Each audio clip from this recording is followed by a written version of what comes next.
And now, from the rooftop of the Rockies, it's Backbone Radio with Matt Dunn. Back again, back in the same old saddle I sat in yesterday morning. Filled in for Craig Silverman, big honor, 9 to 12. Podcast is out there and available if you wanted to hear a lot of NFL talk. Covered a lot on the NFL.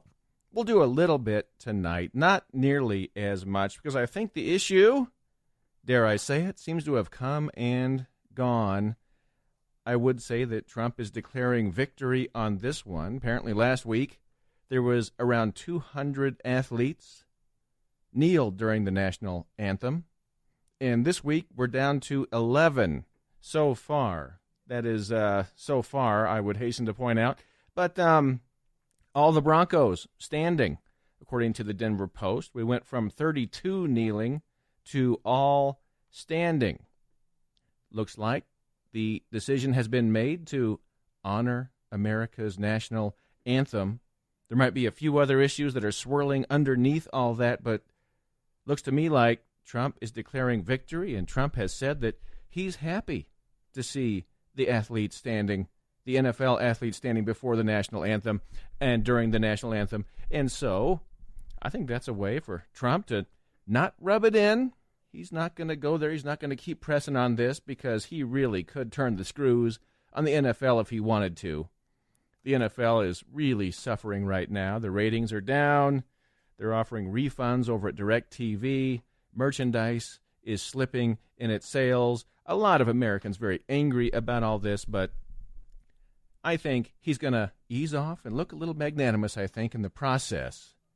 Anybody has any thoughts on the NFL, we do want to hear them because it's been a wild week, especially in talk radio. I mean, it has been crazy.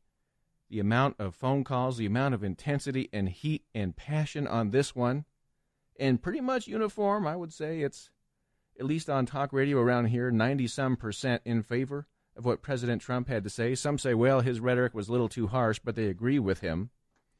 And I would just say on that is, yeah, harsh rhetoric, but when you start having that kind of insult to your flag and to your heritage and to your nation, that a little bit of being angry, you can kind of excuse it a little bit. And maybe in a way you could say it gets more results. So that'll be part of the program tonight. Jennifer Kern's going to join us at 6 p.m., and she was interviewed on this very topic by the Beeb on BBC in London, British television, asking Jennifer Kearns what her opinions are about the NFL process, among other things. So we'll hear it actually from the actual real Jennifer Kearns today and ask about what it's like to go on the Beeb over in England. And speaking of England, apparently that is one little thing that happened in the NFL Breitbart article, protesting America on foreign soil. 3 Miami Dolphins kneel for anthem in London. Saints kneel for coin toss but stand for anthem. So there was a London game. And what day was the game? I don't see which day it was in this. But Dolphins versus Saints. And the kicker for me on that is that these Dolphins kneeled for the anthem, 3 of them. They're in London, but they stood there while the band played God Save the Queen, the British national anthem. So they stood for God Save the Queen, but they sat for the American national anthem. How does that grab you? You like them apples? That seems a little like poor priorities, if you want my opinion. And look at the track record of England going back, some time. Did they have a little hand in introducing slavery into the United States back before it was the United States? I would say so. I would say even though William Wilberforce did eliminate slavery in England and its colonies before America had its Civil War, I don't know. I think if they're going to be consistent, they should look at a few things there. At any rate, that will come up. Puerto Rico and Donald Trump. You've been following all this one. The mayor of Puerto Rico, Carmen Yulín Cruz Soto, has taken to bashing Trump over the last few days. Yeah, she's been a little rough on President Trump. Yes, does turn out she's a Democrat. Turns out she's a Hillary Clinton supporter, or at least was during the last election, and she's saying Trump is not doing enough, and she's got some pretty heated rhetoric herself. Trump is killing us. Didn't say Trump, but you're killing us. The red tape is killing us. And we'll get to that after a bit. You know where that's all leading. Puerto Rico devastated by 2 hurricanes, Maria in particular. Landfall, Class 5 hurricane, devastated the island. And the relief effort, how's it going? You're hearing FEMA, President Trump say, hey, we're doing everything we can. We are spending big on Puerto Rico. We're giving everything they're asking for. We're having a good relationship with the governor of Puerto Rico. But what's up with this San Juan mayor? What's up with Mayor, is it Cruz or Mayor Soto? That's a four-handle name there for the mayor of San Juan, capital of Puerto Rico. Partisan politics, folks. And the media, of course, is giving this San Juan mayor free rein to say what she wants to say that is negative in her criticism of Trump. Oh, of course, she's everywhere right now. But yet, you're starting to hear FEMA saying that how come this mayor is not showing up to FEMA meetings? How come she's not present? How come she's not attending when we're trying to get all this stuff organized, get it distributed? One other thing that you will like is when this mayor is issuing her condemnations of the Trump administration. She is doing so with a camera on her, and right behind her are a warehouse full of aid pallets. An absolute warehouse full. Boxes and boxes and boxes of relief supplies provided by the United States of America. She's standing right in front of them and saying that America is killing Puerto Rico. Now, of course, you know where this is going. The left has been looking for its Katrina moment on President Trump. They weren't too happy that President Trump seemed to come out pretty well, just getting political in terms of the hurricanes we've had this season prior. Things ended up looking pretty orderly in Houston. There was pretty much minimal media criticism of Trump in Houston, and in the Florida Panhandle, pretty minimal. But maybe Puerto Rico, the media thinks maybe we've got him on this one. Maybe we've got him. Let's go. Let's crank up this mayor here. As people are suffering, as you know, the left will jump in to politicize this with all they've got. We'll study that. I'm curious to know what you think if you've been following that one a little bit. And we might even drift off tonight to Catalan, to Barcelona. You've been seeing the Spanish government has suppressed the Catalan independence vote, which was scheduled for today. They shut it down. They prevented the printing of ballots. How does that grab you? Heavy-handed Spanish government here going to backfire. And make no mistake, the EU is involved in all of that. The EU is busily trying to hold the EU together. Brexit did not help. There's all kinds of other regions across Europe that would love to be out of the EU, separate themselves from the rest of Europe. And this one with Catalan, apparently we're coming up on 800 people injured in protests, injured by police in Catalan, as they just want to have a vote.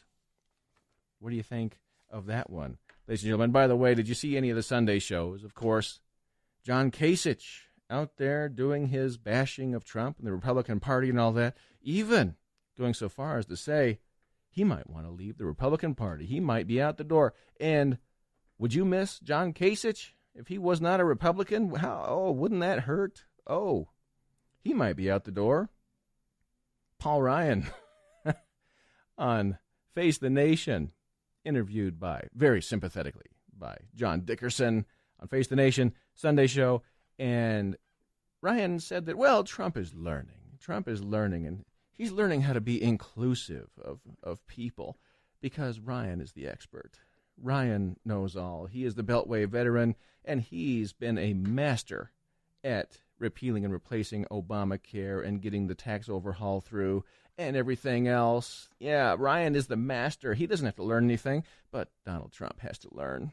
Isn't it good that Trump is learning?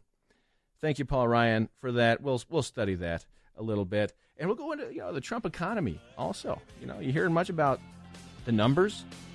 Didn't think so, but by golly, they're good. They're like record-breaking good numbers across the American economy. And the media doesn't seem to be interested in reporting all that. Well, I guess that's, they've got other things to talk about, like the mayor in San Juan, Puerto Rico. Megyn Kelly's new TV show, how's it doing? The reviews are in, and they're pretty rough. As in rough. Negative. Ouch, bad. Big mistake, NBC. You should have been listening to Backbone. I could have told you how that was going to play out. All right, we got our main man, Damon, behind the glass. Matt Dunn here, Backbone Radio. Going to have a fun night. Love your input at 303-696-1971. Let's have it. We're uncorking it right here, right now. Be right back.